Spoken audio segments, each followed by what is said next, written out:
বাণিজ্য, অবকাঠামো আর বিনিয়োগের পর এবার প্রতিরক্ষা খাতেও দৃশ্যমান হচ্ছে চীন বাংলাদেশ ঘনিষ্ঠতা। আকাশ প্রতিরক্ষা সক্ষমতা জোরদারে চীনের সঙ্গে বড় ধরনের এক চুক্তি করতে চলেছে বাংলাদেশ।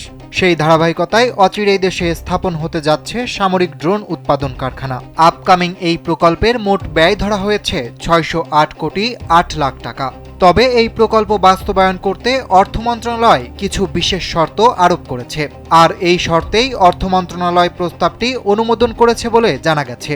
এর মধ্যে রয়েছে চলতি অর্থ বছরের জন্য যে অর্থ ব্যয় করতে হবে তা প্রদত্ত বরাদ্দের মধ্য থেকে ব্যয় করতে হবে।